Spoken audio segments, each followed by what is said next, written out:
नमस्कार।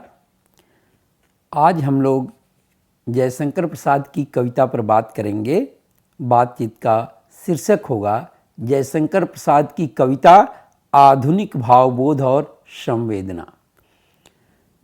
जयशंकर प्रसाद की काव्य यात्रा लगभग 27-28 वर्षों की रही है। इस काव्य यात्रा के 3 पड़ाव साफ तौर पर दिखते हैं। वैसे तो उन्होंने 1910-11 से ही लिखना शुरू कर दिया। उनका पहला काव्य संग्रह कानन कुसुम 1910 में प्रकाशित हो चुका था और उनकी ग्राम्या 1911 में छप चुकी थी।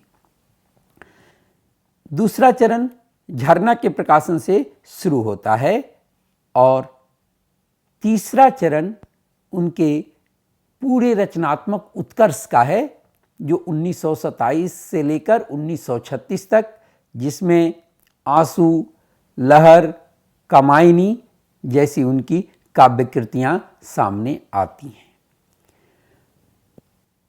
प्रसाद के बारे में हम लोग यह जानते हैं कि वे छायावाद के सूत्रधार थे और छायावाद भारतीय स्वाधीनता आंदोलन की सांस्कृतिक अभिव्यक्ति का काव्य है।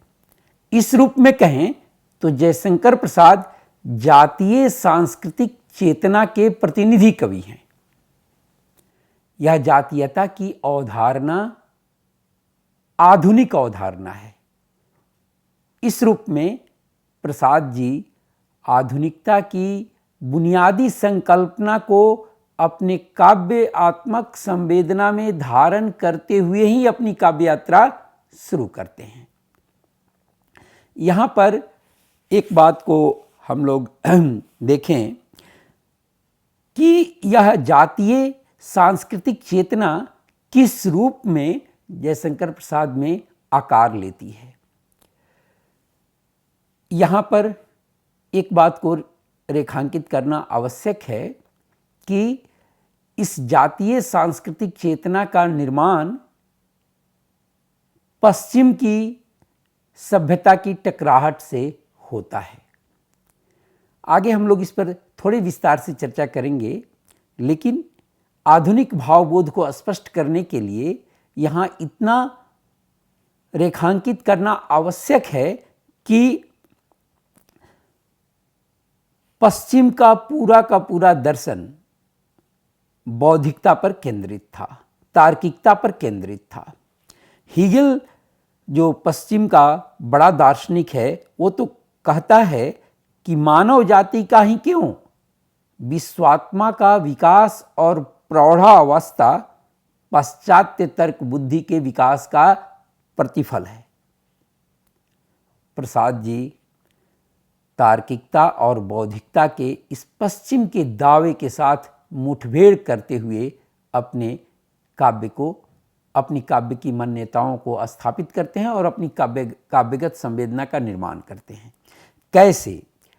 इसे हम देखें, जो प्रसाद की सबसे उत्कृष्ट रचना मानी जाती है कामायनी, उस कामायनी का केंद्रीय भाव क्या है?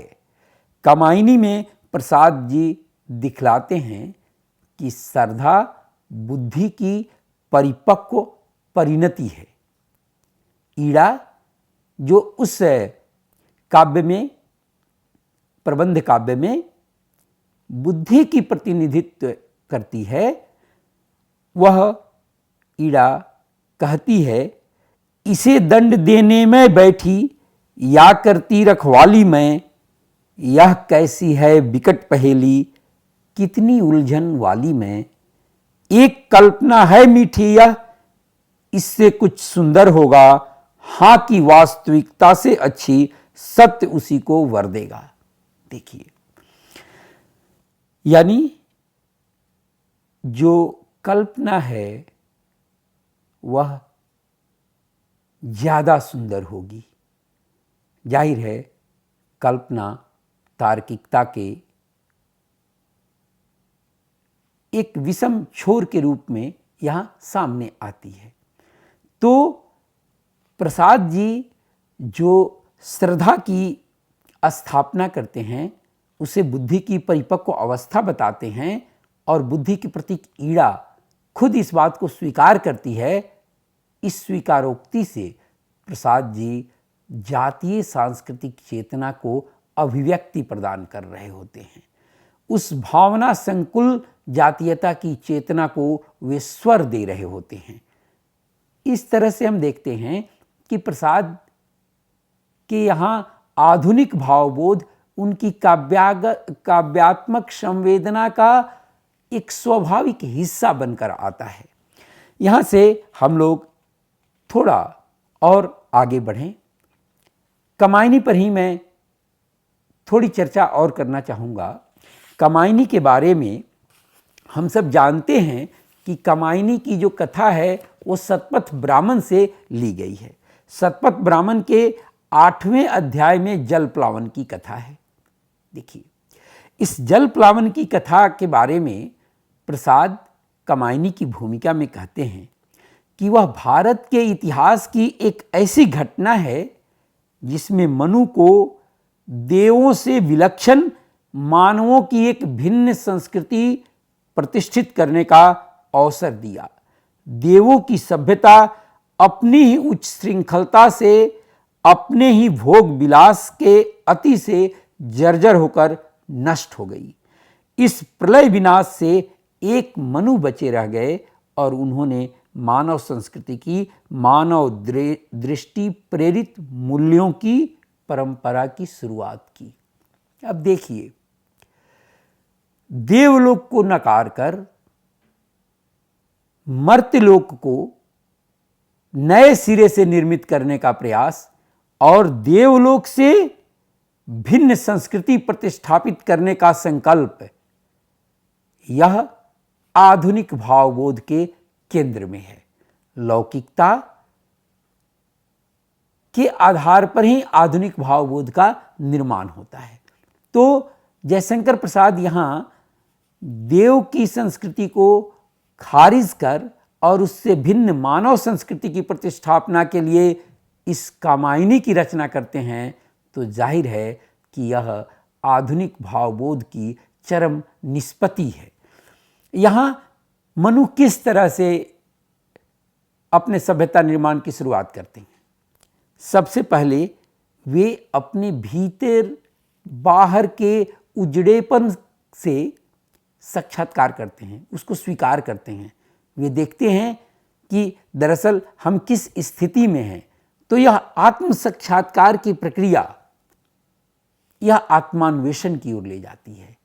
यह आधुनिक भावबोध के लिए एक मजबूत जमीन तैयार करती है।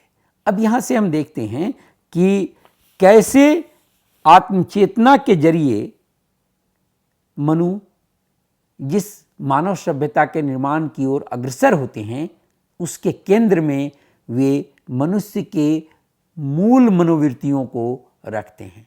हम लोग जिसे बेसिक इंस्टिंक्ट कहते हैं, जो मनुष्य मात्र होने की हमारी पहचान होती है, उसको आधार बनाकर और मनु एक नई मानवीय संस्कृति का निर्माण करते हैं। यह जयशंकर प्रसाद की रचनात्मक प्रतिभा है जो जातीय संस्कृति को मानव सभ्यता के इतिहास के कलेवर में पेश कर रही है। यहाँ से हम लोग जयशंकर प्रसाद की काव्यानुभूति के बनावट के कुछ तंतुओं को स्पष्ट तौर पर देख पाते हैं। अब देखिए, मनुष्य के इन मनोभावों के केंद्र में प्रेम है। यह प्रेम वायवीय नहीं है, यह हाड़ मांस मज्जा से स्पंदित होने वाला प्रेम है। यहां अब जयशंकर प्रसाद अपनी काव्य यात्रा की शुरुआत ही प्रेम से करते हैं। जो उनकी प्रारंभिक कविता है, वह प्रारंभिक कविता, पहली जो लंबी कविता है, वह प्रेम पथिक है। प्रेम पथिक में प्रेम दो रूपों में सामने आता है। एक आत्मान्वेषण के साधन के रूप में, प्रेम के द्वारा हम अपने आप को समझने की, खोजने की कोशिश करते हैं। और दूसरा आता है जहां प्रेम यह वैयक्तिक अनुभूति की सीमाओं का उल्लंघन कर व्यक्तिगत आत्म को अतिक्रांत कर विश्व प्रेम और विश्व करुणा के निर्वैयक्तिक मुक्ति की साधना में परिवर्तित हो जाता है, रूपांतरित हो जाता है। तो वैयक्तिक अनुभूति का एक वैश्विक अनुभूति में रूपांतरण यह एक आधुनिक भावबोध है। और चूंकि इसका आधार लौकिक अनुभूति है, वैयक्तिक अनुभूति है, इसलिए इसकी शुरुआत आधुनिकता की स्वीकृति से होती है।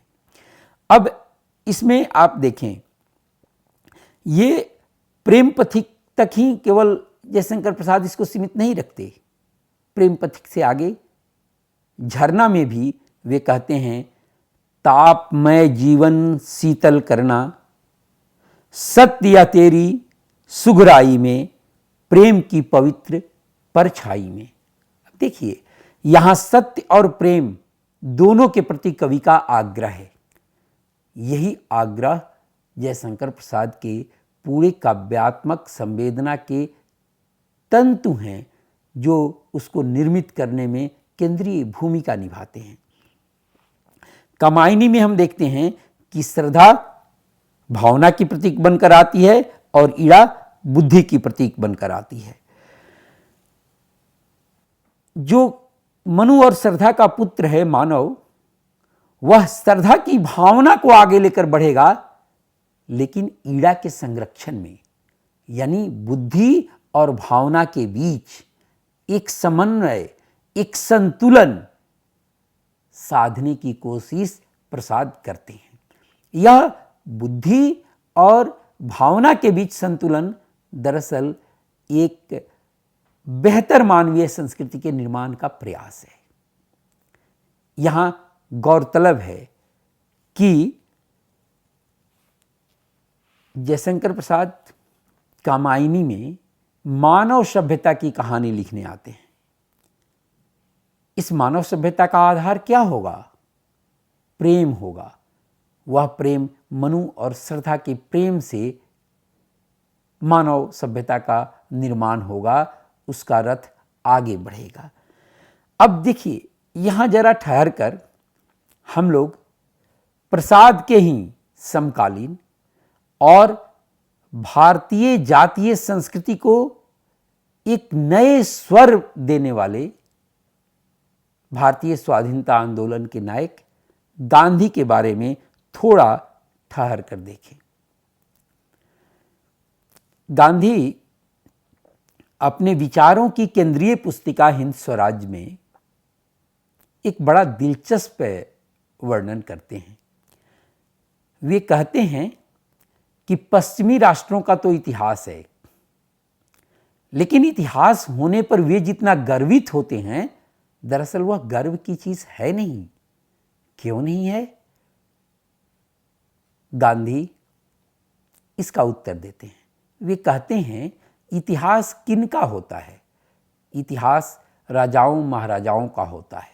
इतिहास संघर्षों और युद्धों का होता है। इसलिए अंग्रेजी में एक कहावत बहुत प्रचलित है कि जिसका इतिहास न हो वह बहुत सुखी होता है।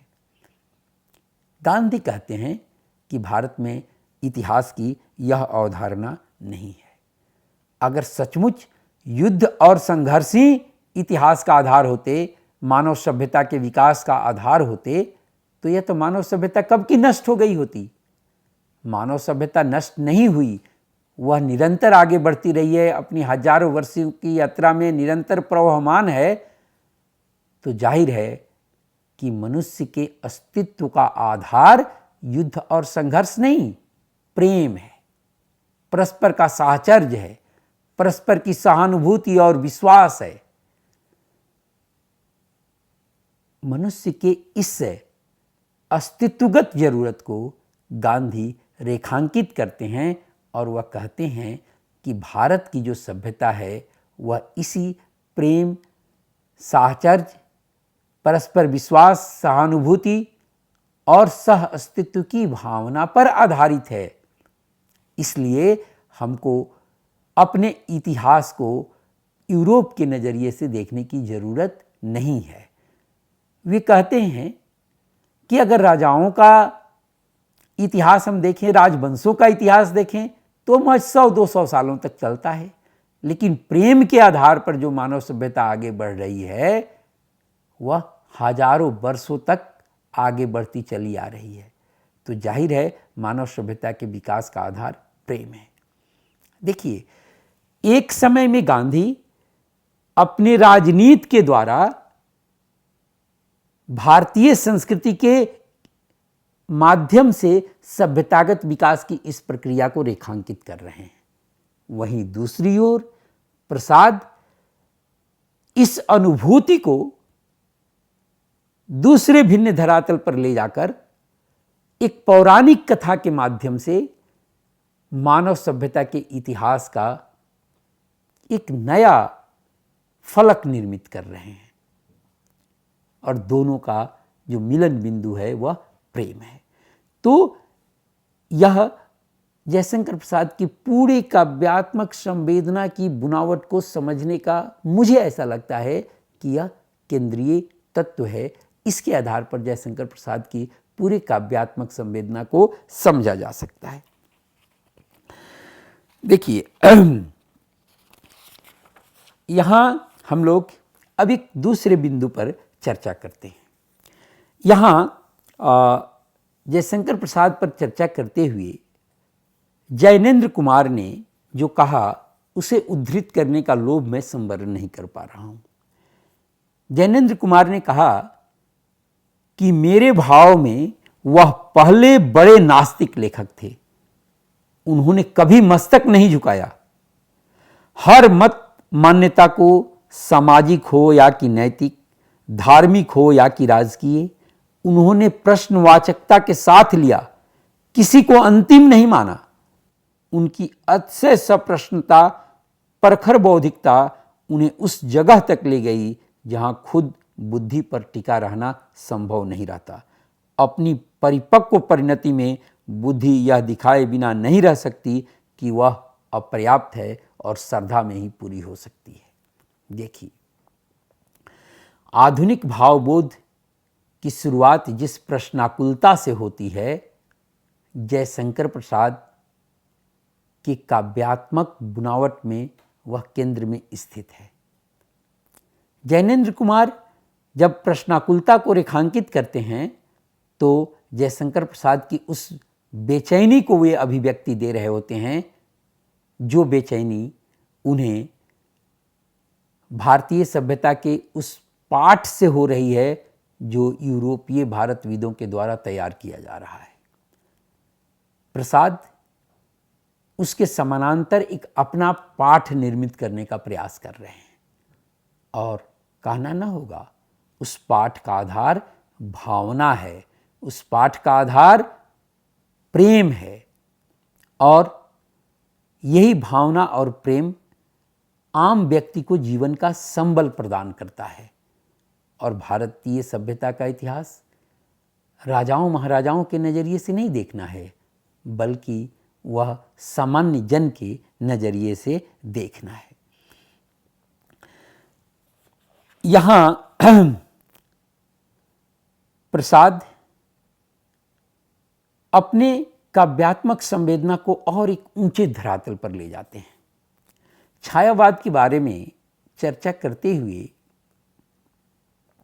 विजयदेव नारायण शाही ने कहा कि छायावाद का जो एक सबसे बड़ा उपक्रम है, जो उसे एक महान औदात्य प्रदान करता है, वह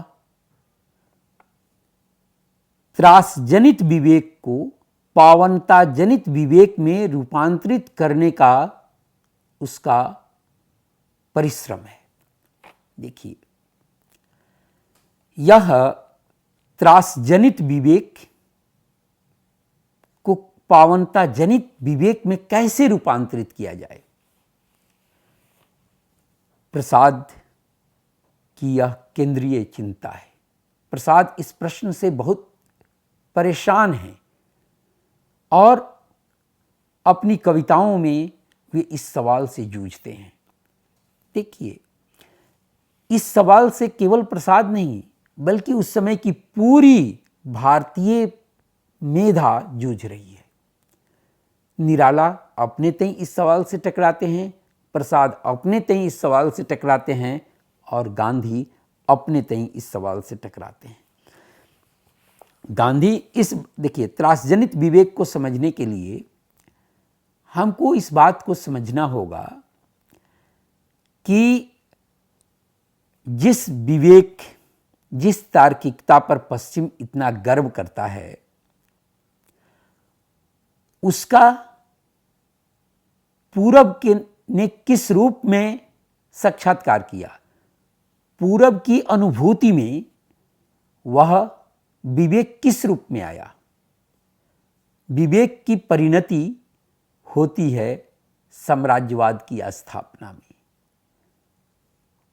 भारत को गुलाम बनाने में, उपनिवेशवाद का प्रसार करने में, भारत के संसाधनों को लूटने में, यहाँ की गरीबी और दैन्यता को बढ़ाने में। तब यह विवेक कैसा होगा? तब यह विवेक त्रासजनित ही होगा और एक औपनिवेशिक समाज का यह स्वाभाविक अनुभव है, उसका अनुभव जनित यह संवेदना है। उसके लिए विवेक और तार्किकता त्रासदायक बनकर ही आती है। लेकिन आधुनिक दुनिया में विवेक का दामन नहीं छोड़ा जा सकता। तब इस विवेक को इस त्रासजनित अवस्था से पावनता जनित अवस्था में कैसे रूपांतरित किया जाए? गांधी का पूरा राजनीतिक आंदोलन इसी विवेक के स्थानांतरण का, रूपांतरण का आंदोलन है। आप देखेंगे गांधी सत्य और अहिंसा के द्वारा इस रूपांतरण की प्रक्रिया को संभव बनाने का प्रयास करते हैं। गांधी की जो स्वीकृति यूरोप में या पश्चिम के अन्य मुल्कों में, अमेरिका वगैरह में जो बनती है, वो उनके इसी महत् प्रयास के द्वारा बनती है। भारतीय स्वाधीनता आंदोलन की जो अपनी विशिष्टता है, वह इसी त्रासजनित विवेक को पावनता जनित विवेक के रूपांतरण के लिए परिश्रम करने में है। प्रसाद इसको अपने काव्यानुभूति के सांचे में ढालने का प्रयास करते हैं। जो साधना गांधी राजनीति के क्षेत्र में कर रहे हैं, प्रसाद वही साधना कविता के क्षेत्र में कर रहे हैं। हम लोग कामायनी के अंदर यह देखते हैं कि केवल विवेक के आधार पर, केवल बुद्धि के आधार पर, केवल यंत्र और कौशल के आधार पर मनु जिस राज्य की स्थापना करते हैं, उस राज्य में मानवीय मूल्य तिरोहित हो जाते हैं। वहां मनु कामोन्मत्त होकर ईड़ा के साथ जबरदस्ती करने लग जाते हैं। जनता विद्रोह कर देती है और मनु का वह पूरा शासन तंत्र गड़बड़ हो जाता है। यह तार्किकता, बौद्धिकता, मशीनीकरण, यंत्र पर आधारित सभ्यता की परिणति है, जिस ओर संकेत प्रसाद कहते हैं। और जब यहाँ श्रद्धा हस्तक्षेप करती है, जब बुद्धि के साथ भावना मिलती है, तब यह त्रासजनित विवेक पावनता जनित विवेक में तब्दील होता है। अगर हम इस नजरिए से देखें, तब प्रसाद के काव्यात्मक अनुभूति को महसूस कर सकते हैं, उसके साथ तादात्म्य स्थापित कर सकते हैं। हम लोग थोड़ा इसको और आगे बढ़ाएं तो देखें कि प्रसाद खुद किस रूप में कविता को ग्रहण करने का प्रयास करते हैं। वे कहते हैं, सत्य को उसके मूल चारुत्व में आत्मा की संकल्पात्मक अनुभूति से ग्रहण करना काव्य का निर्माण करना होता है। अब देखिए, यह एक नितांत नई अनुभूति है। सत्य को उसके मूल चारुत्व में आत्मा की संकल्पात्मक अनुभूति के साथ ग्रहण करना, यानी यहां सत्य केवल कथन मात्र नहीं है, यहां सत्य आत्मा की अनुभूति का हिस्सा बनकर आता है। वह आत्मा के साथ तादात्म्य स्थापित करता है, तब काव्यात्मक अनुभूति का हिस्सा बनता है। यह जो स्थिति है, यह आधुनिक भावबोध का भी एक ऐसा रूप है जिससे अब तक हिंदी कविता या यूं कहें भारतीय कविता अनजान थी। गांधी राजनीति में जिस तरह के सत्य का प्रयोग कर रहे थे, प्रसाद उसी सत्य को काव्यात्मक अनुभूति के सांचे में ढालने का प्रयास कर रहे थे। लेकिन वह काव्यात्मक अनुभूति का विषय तभी बनेगा जब वह आत्मा की संकल्पात्मक अनुभूति से गुजरेगा, उसका हिस्सा बनेगा। जयशंकर प्रसाद के काव्यात्मक संवेदना को यहां से हम समझ सकते हैं। प्रसाद का जो काव्यात्मक आदर्श है, वह काव्यात्मक आदर्श क्या है? वे आर्यों की आनंद मूलक प्रकृति संवादी जीवन दृष्टि को स्थापित करना चाहते हैं, यानी समरसता जनित आनंदवाद। यह जयशंकर प्रसाद का काव्यात्मक आदर्श है। इस समरसता जनित आनंदवाद को कैसे स्थापित किया जाए? अब देखिए, यह आनंदवाद पश्चिम के आनंदवाद से भिन्न है। पश्चिम के आनंदवाद में भौतिकता केंद्र में है, लेकिन जयशंकर प्रसाद के आनंदवाद में भौतिकता केंद्र में नहीं है। वे जयशंकर प्रसाद के इस पहलू को जैनेन्द्र अपने शब्दों में इस रूप में बयां करते हैं, नकार और निषेध को लेकर उठने वाले दर्शनों का प्रसाद ने प्राणपन से निराकरण किया और उस दर्शन को प्रतिष्ठित करना चाहा जो जीवन के प्रति निरपवाद स्वीकृति का निमंत्रण देता है। हिंदुत्व की उनकी ऐसी धारणा ही थी। देखिए, अब इस आनंदवाद में